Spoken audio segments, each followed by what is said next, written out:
Bonjour, moi c'est Delphine. Je viens mettre de la lumière dans l'invisible. Oser ces différences, oser être soi, rallumer ce feu de vie, cette étincelle, sortir des injonctions. Pour cela, je vais te parler également parfois de transit actuel en human design, en astrologie. J'ai également une chaîne YouTube, je fais aussi des œuvres vibratoires, des ateliers, des conférences. Tout cela pour que tu rallumes ce feu de vie et pouvoir créer des ponts avec les autres pour une belle co-création. Je te parlais dans un précédent épisode de ce qui se jouait derrière quand on n'osait pas exprimer ses émotions, et également ses ressentis, etc. Maintenant, je vais plus te parler aujourd'hui, dans ce nouvel épisode, de comment oser. On a cette peur d'y aller. Et à la fois, on sent qu'on a besoin d'un mouvement. Et quand on est sur ce point de bascule, il y a toutes les peurs qui remontent. Pour les apaiser, moi j'aime bien faire un exercice qui est de lister, d'écrire qu'est-ce qui peut se passer de pire si je fais cette action-là, si je fais ce choix-là, et de lister tout ce qui vient. Puis dans un second temps, quand c'est fait, de lister tout ce qui va se passer si je ne fais rien, si je ne prends pas de décision, si je reste dans cette situation actuelle telle qu'elle. Et de lister. Et après, c'est de voir cet équilibre.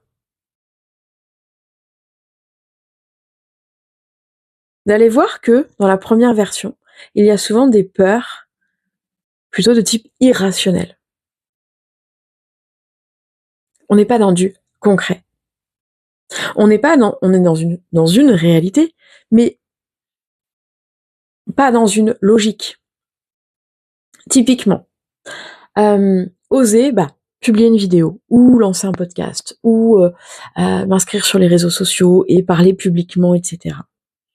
Dans les peurs de le faire, il peut y avoir notamment les syndromes les mémoires de sorcières, donc de se faire tuer, de se faire pendre, d'avoir ce sentiment de se faire attaquer, de se faire montrer du doigt, dans les choses qui peuvent venir.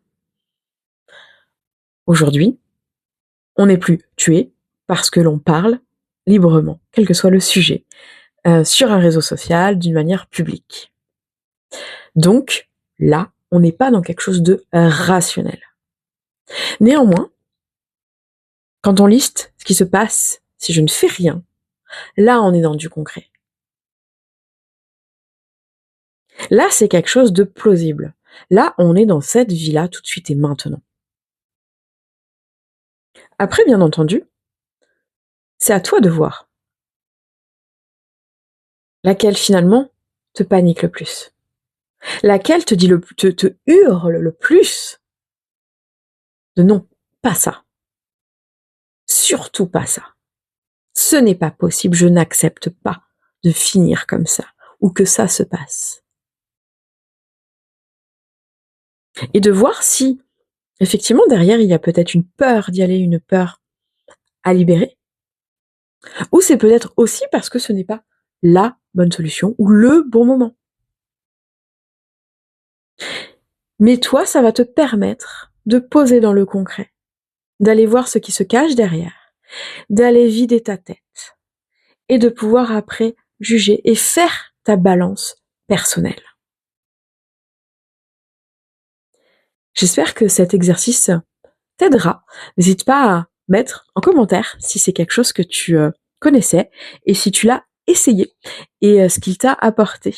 Je te dis à très bientôt.